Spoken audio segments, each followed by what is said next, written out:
কত সুন্দর ডুগি হয়েছে আমার গার্ডেনের মাঝে। আসলে এটা সাদা ডুগি জানি ওটা, আর মজা লাগে শুটকি শিরা খাইতে। ছোট ছোট ডুগি দিয়া শুটকি শিরা অত ভালো লাগে। আজকে কিতা করছি, সব ডুগিগুলা তুলে আনছি আর পানির মাঝে তারা ভিজাইয়া রাখলাম সুন্দর করিয়া। এখন পরে গিয়া বাঁচমু আস্তে আস্তে। আজকে আমি রান্না শুরু করি। আর ডুগি দিয়া কিতা খাইতাম জানে শুটকি শিরা, পারলে শেয়ার দিব আজকে, নাইলে পরবর্তী দেখতে আসবে। তখন আমি কিতা করি, আসসালামু আলাইকুম সবাইরে শুরুতে জানাইলাম।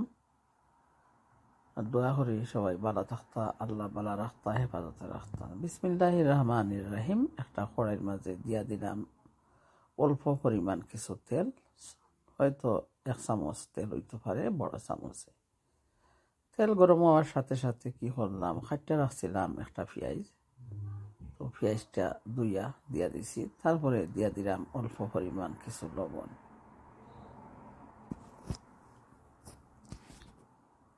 অল্প পরিমাণ লবণ দেওয়া পরে পেঁয়াজটা একটু নাড়াচাড়া করিয়া নিব, আর একটু ভাজা হইব। তারপরে কিছু অল্প অল্প মশলাও তার সাথে দেব। দিয়ে দিলাম এখন 2-3টা কাঁচামরিচ কাটিয়া। তো আজকে রান্না করবো একটা ভাজি। অর্ধেক বাঁধাকপি রান্না করছিলাম আর একদিন, আর আজকে রান্না করবো অর্ধেক। আজকে রান্না করবো, আর ওদিন রান্না করছিলাম মাংস দিয়া। তো আজকে একটু ভাজি বানাইয়া নেব, ওগুলা তোমাদের সাথে শেয়ার দিলাম। অবশ্যই ভালো লাগতে পারে, আর যারা ভালো লাগে অবশ্যই দেখতে পারো। আর যারা আমার সাথে আছেন, আমিও তোমাদের পাশে আছি। তখন কি করলাম, দিয়া দিলাম 4 চামচে আধা চামচ তনে আরো কিছু কম খারি পাউডার, আর দিয়া দিলাম আধা চামচ তনে আরো কিছু কম হলুদ গুঁড়ো। বাখর পাতা দিবার কারণে আর ধনিয়া গুঁড়া দিলাম না গিয়া, কারণ বাখর পাতা ধনিয়া গুঁড়া সমান জিনিস। তখন আর ধনিয়া পাতা এড করি না, এড করবো পরবর্তীতে, দেখতে পারবা। ধনিয়া গুঁড়া এর জন্য দেই নাই। তো একটু বানো করিয়া নাড়াছাড়া করিয়া নিব। তারপরে বাঁধাকপিরে কি করছি, ছোটো ছোটো করিয়া খাটিয়া, কুচি কুচি মুচি মুচি করিয়া খাটিয়া আর কি। খাটার পরে ওগুলারে দইয়া নিছি, আর একটা ক্যালেন্ডারও পানি জড়াইলাম রাখিয়া। তারপরে আমি এখন পেঁয়াজটা মচমচ হইয়া ভাজা হইয়া যার, তো আস্তে আস্তে বাঁধাকপিগুলা দিয়া দিলাম ফান্ডের মাঝে, কড়াইয়ের মাঝে আর কি। আর তারপরে কি করব, একটু উলট পালট করিয়া নিব, আর পরে ঢাকনা দিয়া একটু সময় লাগে ডাকিয়া রাখবো। আর কিছু মজিয়া গেলে তারপরে আবারও নাড়াছাড়া করিয়া দেব। তো যদি কারো ভালো লাগে বাঁধাকপি বাজে করিয়া খাইতে পারেন, অনেকে তো অবশ্যই খাই না। তখন আবারও ঢাকনা দিয়া ডাকিয়া রাখবো, কারণ এখনো বালা করিয়া সিদ্ধ হইছে না, শক্ত শক্ত রইয়া গেছে বাঁধাকপিটা।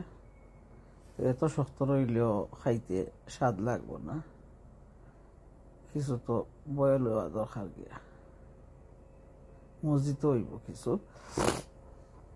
না। অবশ্যই যারা যারা আমার কথা বুঝতে পারেন না, এরা ভিডিওটা হয়তো চালাইয়া দেখতে পারেন। আর যারা আমার ভিডিওটা দেখরা, আমি অবশ্যই দেখতে পারলাম, আর বিশ্বাসও আছে কতজন মানুষ আমার পুরা ভিডিওটা দেখের। ধন্যবাদ আমার সোনা ভাই বোন সকল। আমিও চেষ্টা করব পুরা ভিডিওটা তোমরা চালাইয়া দেখার জন্য।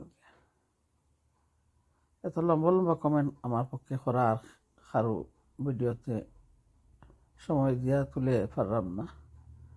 তো শুধু আমি ইনশাআল্লাহ আছি দেখতে, এইগুলো লেখবো কমেন্ট। এখন যারা বিশ্বাস করো আর না করো, কোনো কিছু করার নাই, কারণ সিধাই ছিলাম, বুকাই ছিলাম। আর এখন তোমরা সব কিছু শিক্ষা দিয়েছ।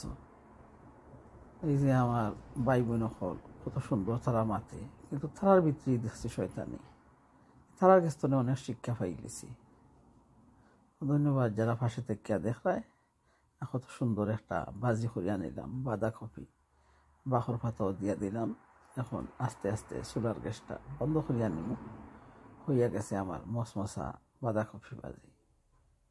হইবাই খারু গেছে ভালো লাগলে, আর যারা বন্ধু করিয়া পাশে আসো চেষ্টা করবা পাশে থাকার।